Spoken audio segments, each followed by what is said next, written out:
All right, guys, welcome back to Real Estate Masterclass of Core Inspection Group. Guess what, guys? Today we have a special guest. We have the leader of the Hvostal Group, real estate investor, husband, new father, right?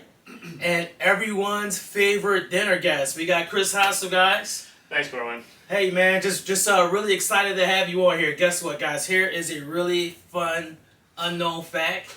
Chris was actually my first Facebook friend.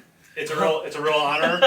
When I update my resume, it's definitely going on there. Hey, it should. So he was one of those guys that was kind of dragging me along early in the career, saying, "Hey, man, you got to get involved with social media. You have to get in front of people. You have to get comfortable talking to people." And guess what? About 7 years later, It was 6 years.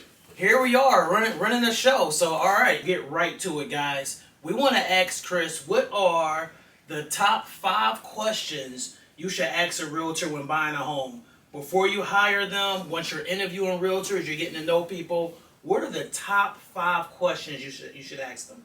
I think 80% of people actually hire the first agent that they meet with.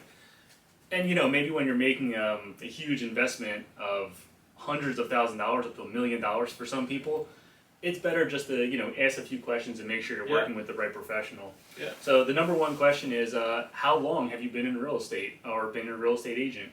The average lifespan of an agent is somewhere between like 18 months to 2 years.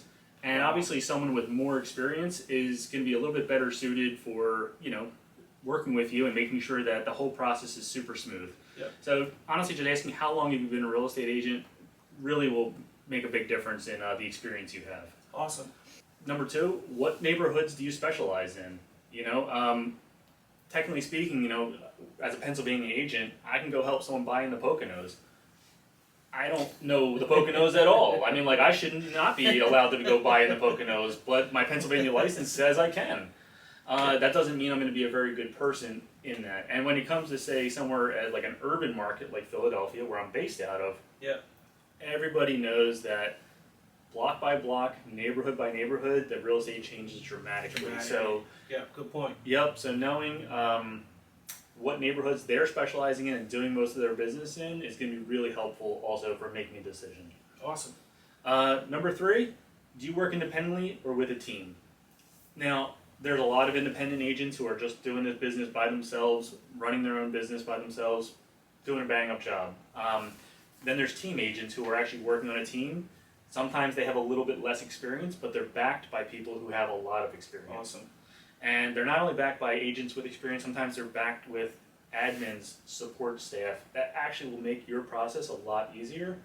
So knowing what kind of business they're running by themselves or with a team environment could also, once again, make a big difference on your experience and how that all works for you. Number 4 is what percentage of buyers versus sellers do you work with? I can tell you last year my business actually ran pretty heavy on buyers just because of what the market did, and I was literally almost exactly 80% buyers to 20% sellers. Now someone who's the opposite and has mostly selling experience doesn't always have the chops or the drive to be literally driving you around, looking at homes, and most people are going to do both. It's not going to be 100%, but how many buyers are you working with per year? Awesome. All right. Yeah. Number 5, pretty easy one, but overlooked a lot. How are you going to stay in contact with me, and how often? Some people want to be communicated with constantly. I mean, new house at the market, I want to know. A lot of us are going to set up automatic systems for that, but that doesn't mean that we shouldn't be touching base with them through a text, email, phone call, and also the how. How do you prefer to be communicated with? Do you want a text? Do you want a phone call? Do you want an email? Those questions are important in order to keep communication really high, because this can be a fast-moving market. Even when it's down, when a house is priced right, it's going to sell. It doesn't matter if the interest rates are up or down. If it's priced for the market, it's going to sell fast. Awesome. And keeping that communication really high is going to be important for your final experience and trying to get your first, second, or even your third house. Hey, all really, really great points. Let me ask, are you looking to build on your team right now? Are you looking for more team members? I am actually currently looking for more team members. Awesome. What's the best place for new or even seasoned realtors? What's the best place for them to reach you at? Chris at Hvostal Group or hvostalgroup.com. You can also find me that way. All right, guys, we want to thank Chris again for joining us again for the top 5 questions that you should ask a realtor before working with them. Hey man, thanks so much for coming out to the show. Thanks, Make brother. it a great one. Yep.